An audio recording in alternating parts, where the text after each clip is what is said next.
Your annual review. You've been preparing. Good year. Hit your targets, exceeded some, took on extra projects, stayed late, delivered. Your manager smiles.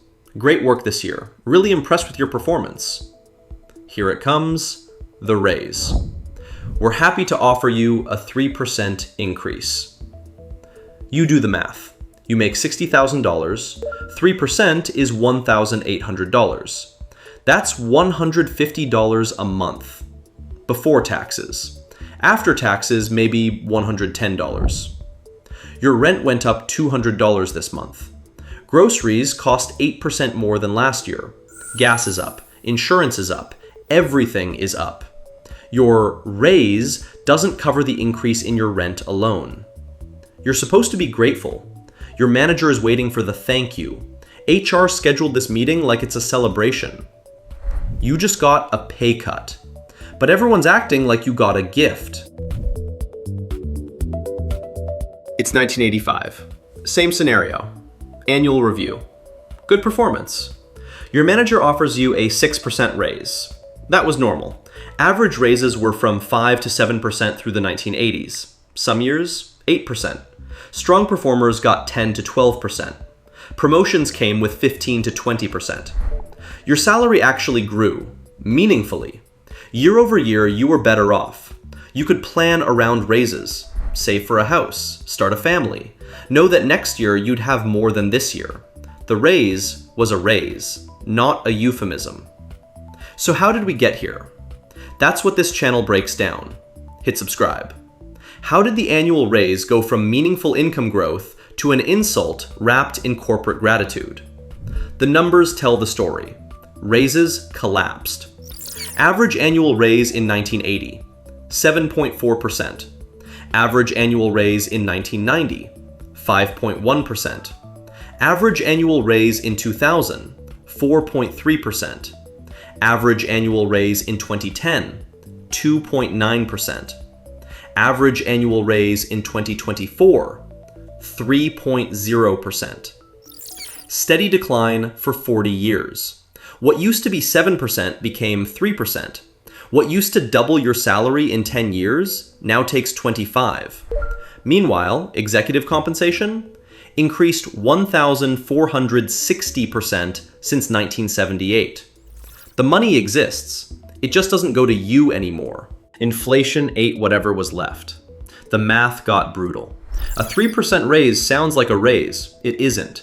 Inflation runs from 3 to 4% in normal years, higher recently, 7% in 2021, 6.5% in 2022. If inflation is 4% and your raise is 3%, you got a 1% pay cut. You make more dollars. Each dollar buys less. Net result, poorer. The raise is actually a loss. You're falling behind while being congratulated. Companies know this. They're not stupid. They understand inflation. They give you 3% knowing it's not a real raise. They just count on you not doing the math or being too grateful to complain. The language itself is a trick. Words doing heavy lifting. Cost of living adjustment. That's what from 2 to 3% actually is. Keeping you flat, maintaining purchasing power. Maybe. But companies call it a raise, a merit increase, an annual salary adjustment. The language implies you're getting more. You're not. You're treading water on a good year. Real raises, increases that improve your life, start at inflation plus something. 5% when inflation is 3%. That's a 2% real raise. 3% when inflation is 4%. That's a 1% real pay cut. But nobody calls it that. By the way, if you're enjoying this video, please hit the like button. It extremely helps my channel get more views, and I do my best to cover important topics like this. The differentiation disappeared. Everyone gets the same nothing. Companies used to differentiate. Top performers got 10%, average got 5%, poor performers got nothing or got fired. That created incentive. Work hard, earn more. Simple. Now, top performers get 3.5%. Average performers get 2.5%. Poor performers get 2%.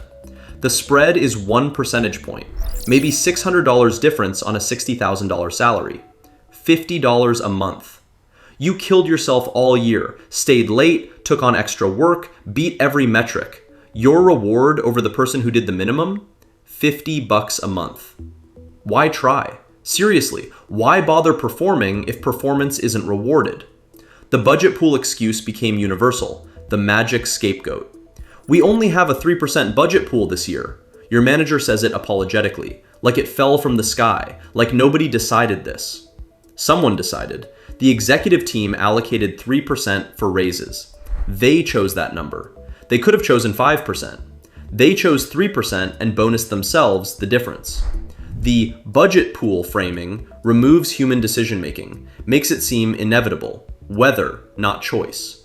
It's always a choice. The company chose. They chose to limit your raise while finding money for everything else. Promotions got stretched impossibly. The other avenue closed.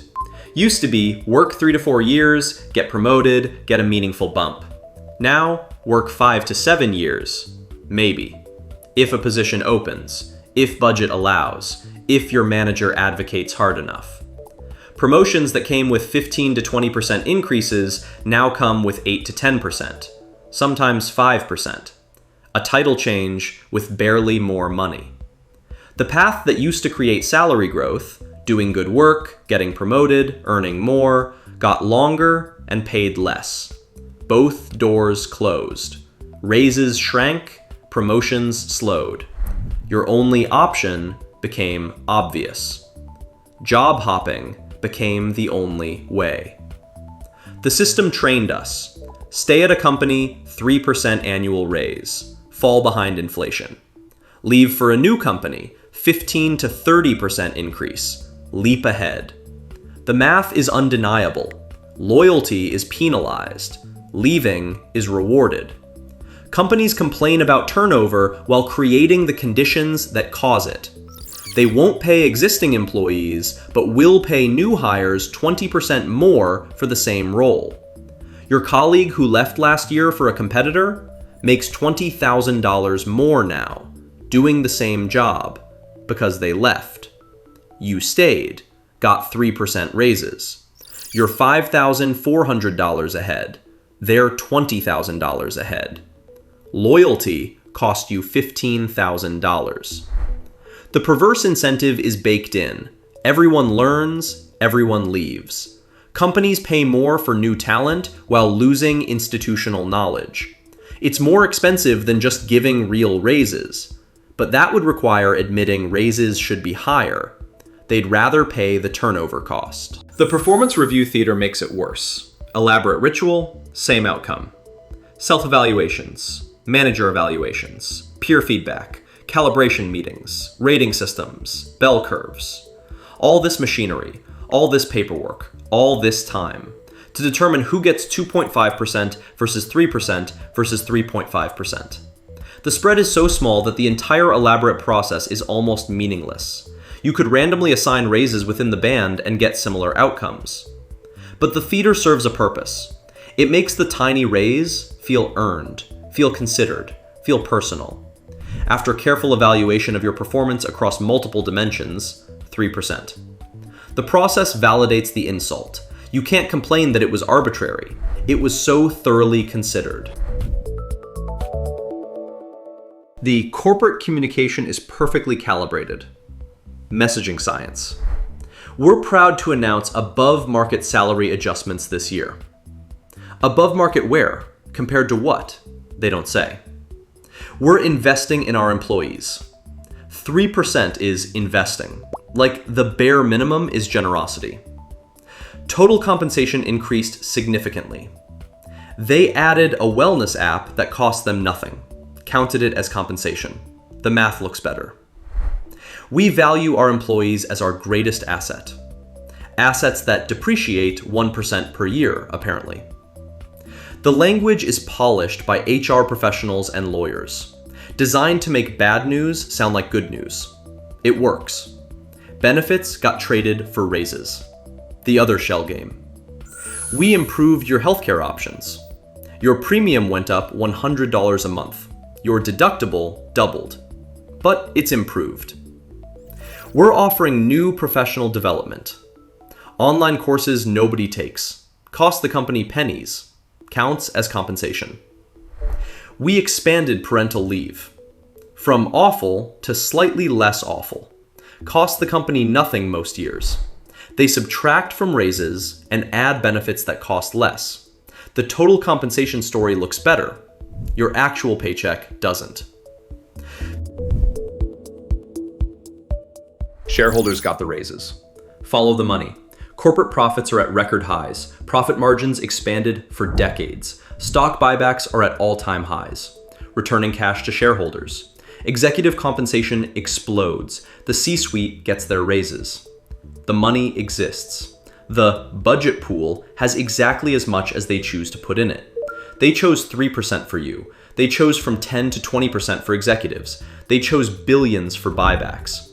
The same company saying they can't afford real raises is using cash for everything except real raises.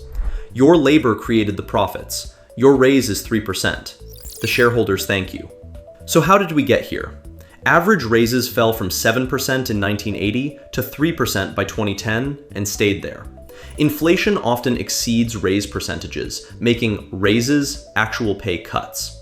Companies relabeled cost of living adjustments as merit increases through careful language.